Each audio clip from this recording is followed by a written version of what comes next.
He looked like an ordinary 12-year-old boy, quiet, polite, and even charming. But beneath that innocent smile hid something far darker. Did you kill Richard? What if I did? When tragedy struck his cousin's family, no one could have imagined that this young boy would turn out to be a cold-blooded psychopath. Oh my God. 12-year-old Mark was playing soccer when his father, Jack, approached him to take him to the hospital. Mark's mother was dying. Love you too, Mom. It was the last time they saw each other. After the funeral, Mark's uncle, Wallace, persuaded Jack to let Mark stay with him so Jack could close an important business deal in Tokyo. You said if you could close this deal in Tokyo, you and Mark would be set. You'd never have to leave him again. Mark had become withdrawn, struggling to come to terms with his loss. He and his father took a ferry and arrived in a snowy town in Maine, where the Wallace family lived in a large, 3-story house. Little Connie ran up and pulled Mark inside, where he was warmly hugged by Aunt Susan. Oh, I can't believe it's been 10 years. A lively boy named Henry came down from upstairs and greeted his cousin with a scary mask. I had 2 of them, so we could be brothers. Oh, well, as if one wasn't enough. The boys quickly bonded, and Mark immediately cheered up in Henry's company. Jack apologized for leaving his son behind, but promised to return in 2 weeks. It's winter break. All you have to do is play with Henry and you have a great time. Early the next morning, Henry woke Mark up and called him outside. But caring Aunt Susan wouldn't let her nephew go until he'd had breakfast. See you at lunch. Thanks. Henry couldn't wait to show off his treehouse. By the time they reached it, both boys were out of breath. Suddenly, a branch snapped under Mark's weight.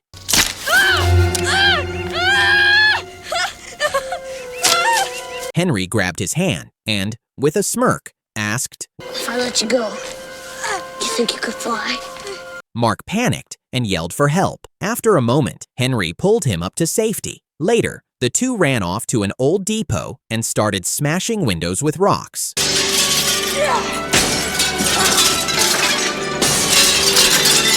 When someone chased them away, they rode their skateboards to the cemetery, stopping by a deep well. Henry revealed a secret stash of cigarettes there.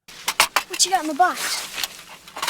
Without much hesitation, Mark gave in and tried one too.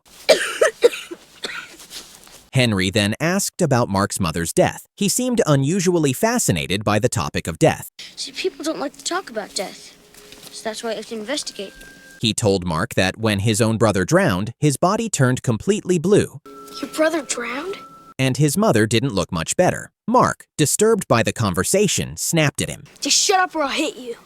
Try it. I'll throw you down there. Henry quickly apologized. The next day, Henry wanted to introduce Mark to someone at the pier. Nice knowing you! But it turned out to be a vicious dog named Zarkot. The dog barked and charged at them, but Henry managed to shut the gate just in time and then barked mockingly right in the dog's face. Henry! Henry, no, come on, let's go! Every day, Susan comes to the edge of the bluff to mourn the loss of her son, Richard. Yeah, she's always out there. One afternoon, Henry drags his cousin into his shed to show him a cool invention. Boss. A homemade crossbow equipped with a scope. He loads a bolt into the barrel and aims at a cat. Don't hit her. Just give her a scare. The bolt flies over the cat's head and lodges deep into a tree trunk. Henry laughs, admitting his aim still needs work. The sight's not right yet. Later, Mark visits a psychologist. He confesses that he's angry at everyone and blames himself for letting his mother die. I let someone die. At night, he's haunted by nightmares. One night, half asleep, he follows a woman in white through the house, calling her Mom. Mom? Mark? But it's actually Susan. Mark starts to believe his mother might have returned in the form of his aunt. I know you miss her. Watching from above with a cold, jealous glare, Henry sees his mother hug his cousin. Mark enjoys playing with his little cousin, Connie, but Henry is always rude to her and never lets her join them. Not you. Why not? He's my friend too. I'll play with you later. The boys sneak the crossbow to the pier, searching for something to shoot. Henry spots a dog running in the distance and takes aim. What are you doing? Mark pleads with him to stop, but Henry fires anyway, Oh my God.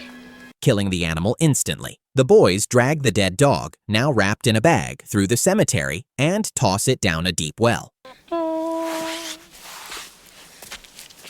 Hey, Mark, where's your sense of humor? Henry even cracks jokes about it. Horrified, Mark begins to fear his cousin and treats him with caution. Later, Mark notices a photo of his mother on the piano and gazes at it thoughtfully. He has started seeing Aunt Susan as a second mother. He also spots a picture of Richard, realizing how much Susan must still grieve. Is that Richard? I bet you miss him. Yeah, I sure do. Henry then leads Mark into the barn, where he's working on another disturbing project. A life-sized dummy made from papier-mâché and old clothes, which he calls Mr. Harvey. Wow. What are you gonna do with it? It depends. He convinces Mark to help carry the dummy to a cliff above a busy highway. Say goodbye. No!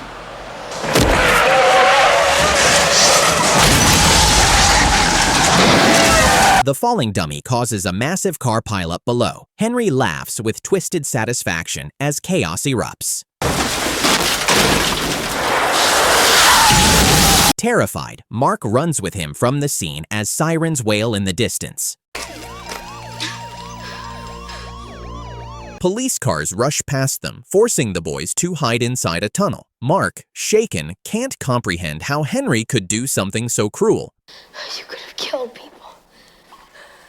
With your help. Hey, I didn't know you were gonna do that.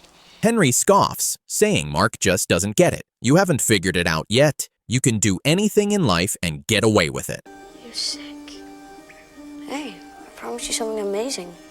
That night, the news reports on the accident. Miraculously, no one was seriously hurt, but Henry already plans his alibi. If anyone finds out, he'll say it was Mark's idea. What are we waiting for? Let's go. Later, Connie runs into Henry's room, and he violently grabs her by the ears to punish her. You're not allowed to come into my room. Not now, not ever. Never. Mark defends her, warning Henry to stay away. Henry sneers, hinting that something bad might happen to her, just like Richard. But hey, accidents will happen. Just ask my mom about Richard. Now, Mark keeps a close eye on Connie. Meanwhile, the psychologist visits again, and Mark asks a chilling question. What do you think? What makes people evil? And actually enjoy it. That evening, Wallace tells the kids that he and Susan are going out to a restaurant, so they'll be home alone for a while. Henry lies, saying that Mark asked to move into Richard's room, Mark's been saying he'd kind of like to move into Richard's room. That's not true. He seems to like it in there. turning his mother against his cousin. Susan has never fully accepted her son's death, and all of Richard's belongings remain untouchable. Upset, she bursts into tears and leaves the table. Now, Susan mourns in her youngest son's room, while Henry takes pleasure in her pain. Left alone in the house, Connie immediately wants to play hide-and-seek. But who will find her first, Mark or the young maniac? Mark hears his cousin scream. But it turns out Henry was only tickling her. Later, Connie insists on staying with Mark so he can read her a bedtime story. She turned out the light and closed the door, and that's all there is. She soon falls asleep. Once again, Henry hints that he might harm his sister. Such a sweet little thing. Do you really think I'd hurt her? So Mark decides to stay the night in Connie's room. But in the morning, she's gone. Downstairs, Susan is once again grieving, blaming herself for her son's death. She left him alone that day, without supervision. Less than 6 inches of water in the tub, and I left him to answer the phone. Susan. From a conversation with relatives, Mark learns that Connie went skating with her brother. Now he's racing through the forest to prevent a tragedy. He soon spots Henry skating fast with Connie and tries to catch up.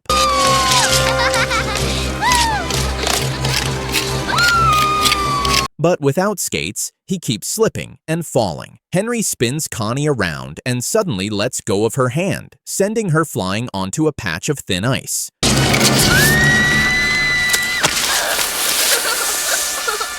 She tries to stand up, but the ice cracks beneath her.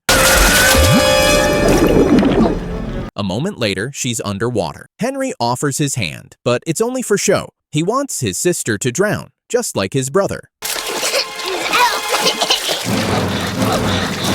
Eventually, the girl ends up trapped under the ice. Just in time, some men with axes rush over, break the ice, and pull her out of the freezing water.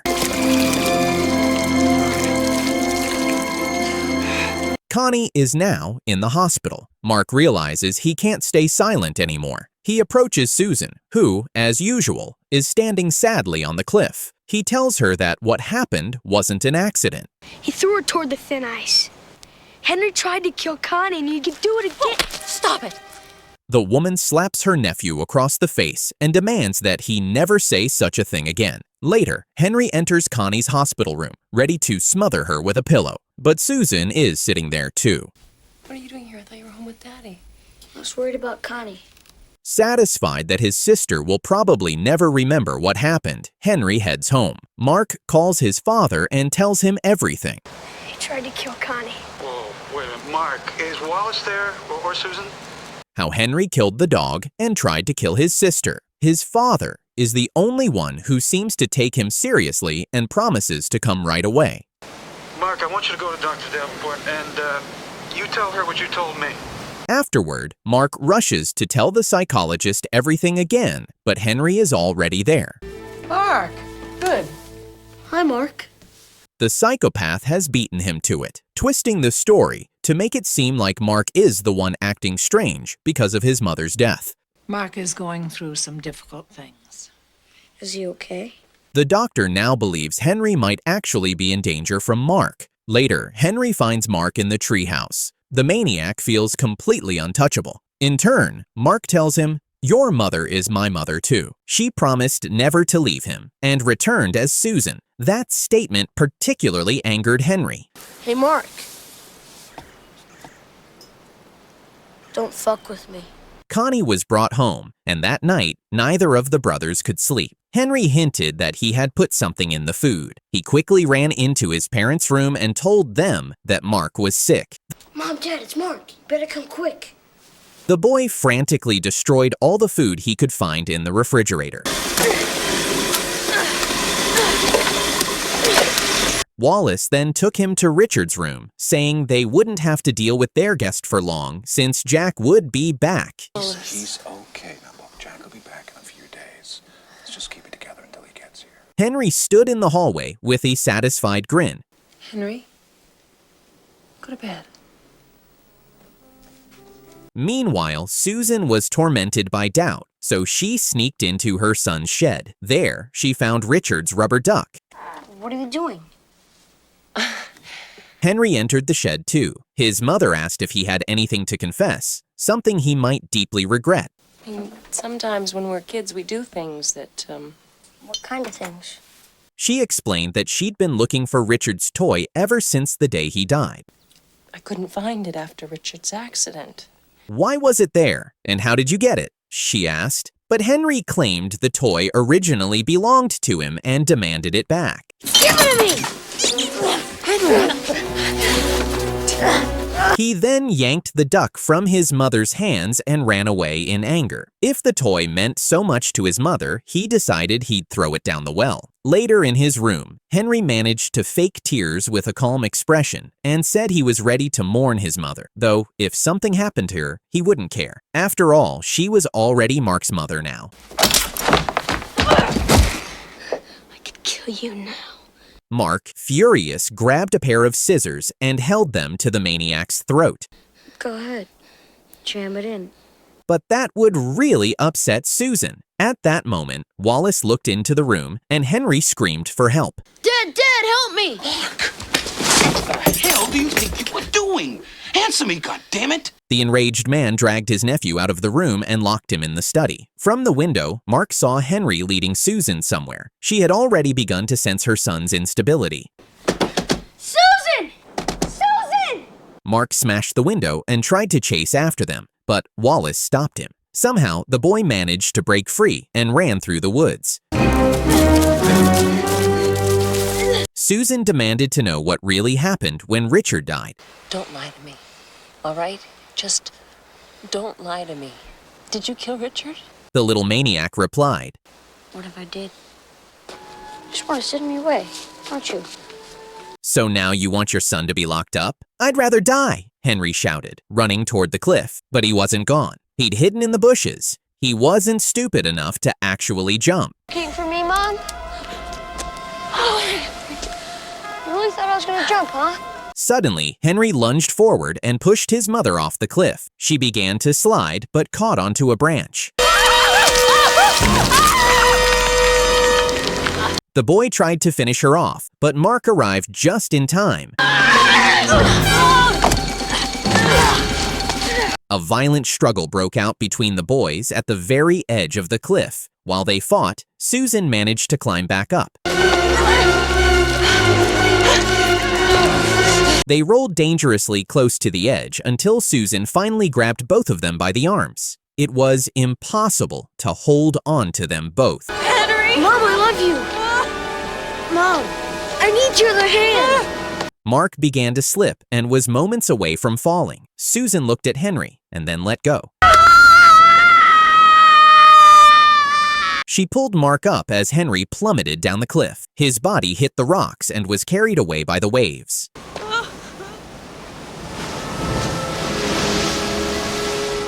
Afterward, Mark sometimes wondered if Susan had to make that choice again, would she do the same? And that's how this chilling story comes to an end. So, what do you think? Did Susan make the right choice? Or would you have saved Henry instead? If you enjoyed this recap, don't forget to hit that like button, subscribe for more crazy movie stories, and ring the bell so you don't miss the next twisty tale.